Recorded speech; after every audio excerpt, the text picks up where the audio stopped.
মাসিমা নিরস্ত্র ভাবে এসেছিলেন, কোন রকম অস্ত্র নেই হাতে, তারপরে পুলিশের এই ব্যবহার, কি বলবেন? পুলিশ নির্লজ্জ পুলিশ, সেটা আমরা সেই 9 তারিখ দেখেছিলাম। তার মধ্যে যে এত নির্লজ্জ হয়ে যাবে, কিন্তু মা শাখা পলা তো ভেঙেইছে, ইনজুরি খুব সিরিয়াস, ভালো ইনজুরি করেছেন, স্ক্যান হয়েছে, এমআরআইও করতে হবে। নবান্ন অভিযান থেকে ফিরলাম, দেখতেই পাচ্ছেন, এই জন্য খুব একটা বেশি প্রতিবেদন আপনাদের জন্য করতে পারিনি। কিন্তু আজকে এই যে নবান্ন অভিযান ধর্মতলা চত্বরে ছিলাম, সেখানে যেরকম মমতা পুলিশের একেবারে নির্লজ্জ ভূমিকা দেখলাম, মানে নোংরামি বললে খুব কম বলা হবে। বেধড়ক লাঠিচার্জ হলো, পুরুষ মহিলা কাউকে রেয়াত করা হলো না। নবান্ন অভিযানের শেষের দিকে আবার দেখলাম তৃণমূলের বাইক বাহিনী র্যালি চলছে কলকাতার বুকে, একেবারে পুলিশের সামনে দাঁড়িয়ে থেকে। পুলিশ যে কতটা দলদাস হয়ে, চটি চাটা হয়ে একেবারে তৃণমূলের বাহিনী হয়ে কাজ করছে, আজকে তার প্রমাণ পেয়ে গেলাম। বাংলার মাকেও কিন্তু মমতার পুলিশ ছাড়েনি, তার শাঁখাপালা ভেঙে দিয়েছে। ভাবুন একবার, যে সন্তানকে হারানোর প্রতিবাদে এই যে আরজিকর কাণ্ডে নির্যাতিতা ডাক্তার, আমার আপনার বাড়ির মেয়ের যে বাবা মা আজকে নবান্ন অভিযানে ডাক দিয়েছিল, তারাও রেহাই পেল না। বাবার পিঠেও পুলিশের লাঠির বাড়ি পড়েছে এবং মায়ের একদম মাথা আলু হয়ে ফুলে গেছে, শাখা পলা ভেঙে গেছে। এই হচ্ছে মমতা বন্দ্যোপাধ্যায়ের পুলিশের আসল রূপ। অন্যদিকে আপনারা দেখেছেন, আমাদের রাজ্যের ভোটার তালিকা থেকে রোহিঙ্গা মুসলিম এবং বাংলাদেশি মুসলিম বাদ যাবে বলে মমতা বন্দ্যোপাধ্যায় এবং অভিষেক বন্দ্যোপাধ্যায় একেবারে বাঙালি অস্মিতা নিয়ে লড়াই শুরু করে দিয়েছেন। বাঙালিদের অত্যাচার হচ্ছে, বাঙালিদের নাম বাদ যাবে। একবারও পিসি ভাইপো বলছেন আমরা মূর্খ বানাচ্ছি, বাংলাদেশিদের নাম বাদ দিতে দেব না। সেই বাঙালি বাঙালি করে যারা চিৎকার করছে, তাদের পুলিশের আঘাতে একজন বাংলার মা অসুস্থ হয়ে গেল।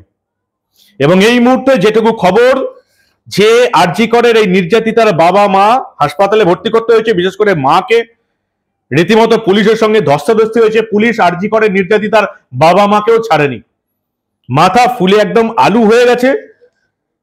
চলুন দেখে নিই একবারে আরজিকর নির্যাতিতার বাবা মার তরফ থেকে এই মা কি বলছেন, বাংলার মা কি বলছেন। দেখুন, বাংলার মা, আপনারা যাকে এই বাংলার তথাকথিত মেয়ে বলেন, তার রাজত্বে একজন মায়ের, বাংলার মায়ের হাহাকার আর্তনাদ শুনুন, যদি আপনাদের চৈতন্য হয়। দেখুন আপনারা।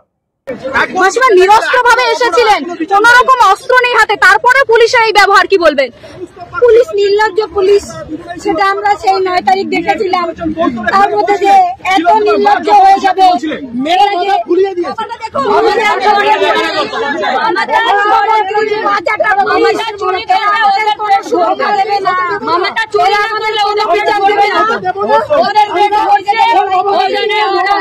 আপনি তো আহত হয়েছেন, এই অবস্থায় যাবেন নবান্ন পর্যন্ত? অবশ্যই যাবো।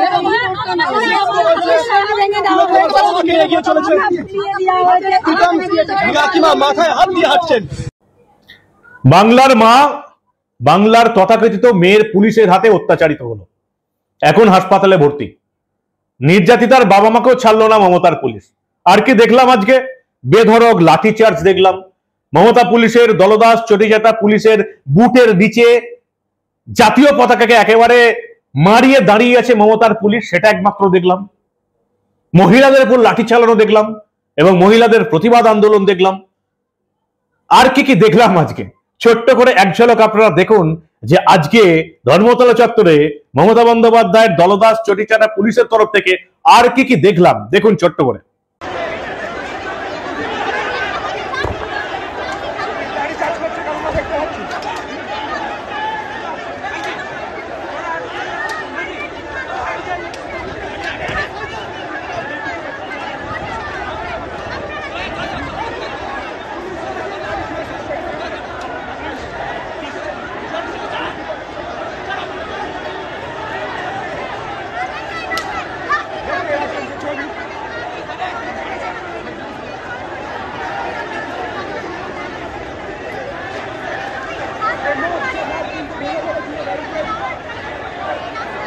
পুলিশ আবার লাঠি চার্জ করছে, পুলিশ আবার লাঠি দিয়ে চার্জ করছে, পুলিশ আবার জনতাকে সড়ক ছত্রভঙ্গ করার চেষ্টা করছে।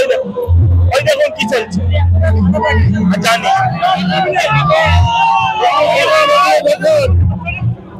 Thank you.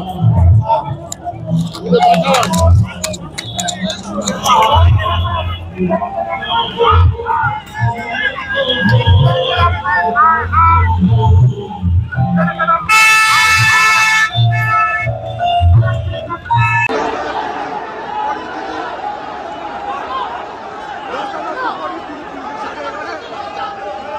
হয়েছিল একটু বলুন, কি হয়েছিল?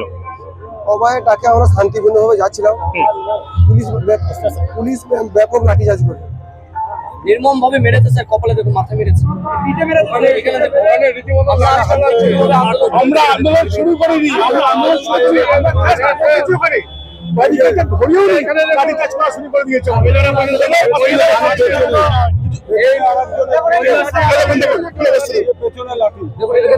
সম্পূর্ণ শান্তিপূর্ণ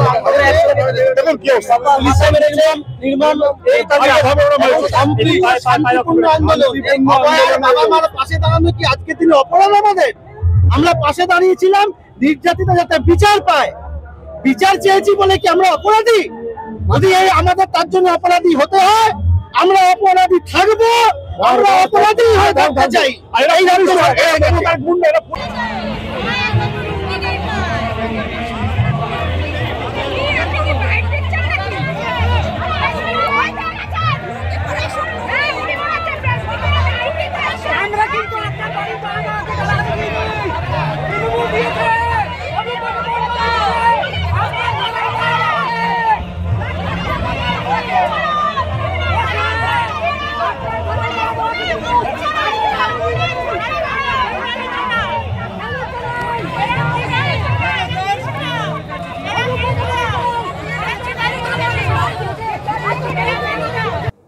ধর্মতলা চত্বরের চারপাশে ব্যারিকেড, এমন ব্যারিকেড তৈরি হলো বাস, গাড়ি, অ্যাম্বুলেন্স সবকিছু আটকে গেল।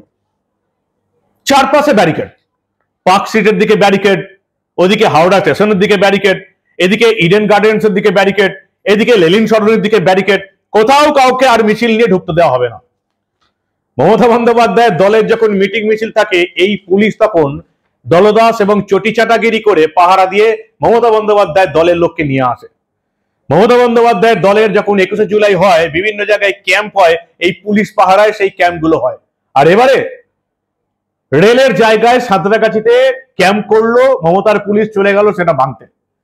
একটা পুলিশ কিভাবে একটা শুধুমাত্র দলের হয়ে কাজ করতে পারে, সেটা এখন আমাদের কলকাতা পুলিশ এবং রাজ্য পুলিশ একেবারে বাংলার মানুষকে চোখে চোখ রেখে দেখিয়ে দিচ্ছে। বাংলার মানুষকে বুঝিয়ে দিচ্ছে মমতা বন্দ্যোপাধ্যায়ের পুলিশ, আমরা তৃণমূলের হয়েই কাজ করব, কেউ কিছু করতে পারবে না। এই সিস্টেমটার পরিবর্তন আনতে হবে। সিপিএম রাজত্বে সিপিএম এর হয়ে কাজ করব, তৃণমূল রাজত্বে তৃণমূলের হয়ে কাজ করব। পুলিশের এই সিস্টেমে বদল আনতে হবে, বদল আনতে হবে, এবং এটা রাজনৈতিক দল নয়, আপনাকে এবং আমাকেই করতে হবে।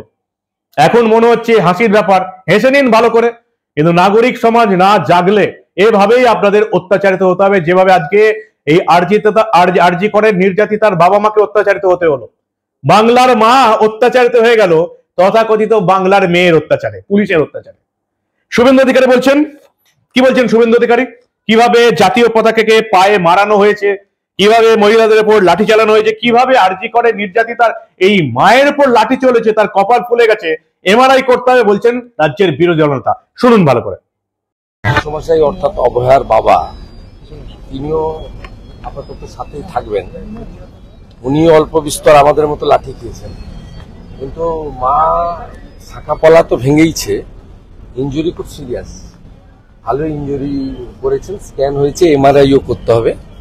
এবং অলরেডি মানে প্রাইমারি যা করা, চ্যানেল করা, সেলাইন দেওয়া, সিটি স্ক্যান করা, লোয়ার অ্যাবডোমেনকে আল্ট্রাসোনোগ্রাফি করা, ফুল ফেজে ডাক্তাররা খুব টেক কেয়ার করে করছেন। সকলেরই একটা ইমোশন অভয়ার বাবা মা বা অভয়ার পরিবারের প্রতি আছে।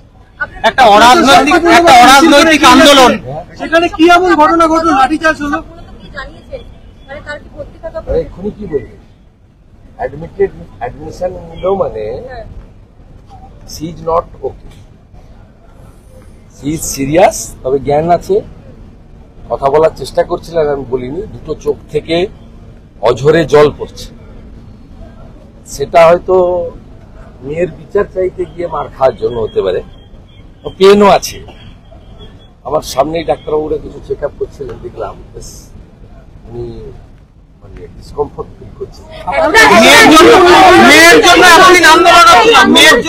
অভয়ের মাকে আজকে এইভাবে মার খেতে হলো, মাথা ফুলে গেল, এতটা চোট পেলেন তিনি, এটা কি চললো? এটা কিন্তু পুলিশের একটা ওই আসল কথা, বিনীত গোয়েলকে বাঁচাতে চায় মনোজ বার্মা।